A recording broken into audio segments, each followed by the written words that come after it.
बघितलं असाल आम्ही सकाळपासून इथे सगळीकडे फिरतोय। एक भयानक परिस्थिती या ठिकाणी उद्भवलेली आहे। माझ्या सगळ्या या परिसरात असलेल्या मुस्लिम समाजबांधवांची आता हे जसं पाणी वाढतंय तशी बिकट परिस्थिती होत चालली आहे। सर्व सोशल वर्कच्या माध्यमातून इथे सर्व चालू आहे।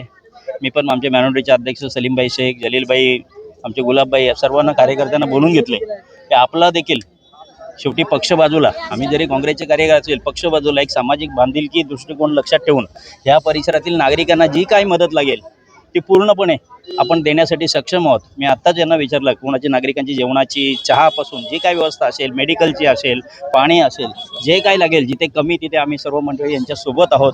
नागरिकांना देखील आव्हान करतो की पाण्याची पातळी वाढते आहे, आपण देखील आपला जीव धोक्यात न टाकता जेवढं आपल्याला लवकर इथून बाजूला थोडं शिफ्ट होता येईल ते आपण शिफ्ट व्हा। म्हशी देखील काही आतमध्ये आहेत त्या देखील त्यांनी बाहेर काढाव्या, कारण की पाणी जर वाढला तर काही गोष्टी शेवटी नाईलाज असतो। त्यामुळे इथल्या देखील नागरिकांना आम्ही तेच आव्हान करतो की आपण देखील सुरक्षित ठेवी आपण बाहेर यावं।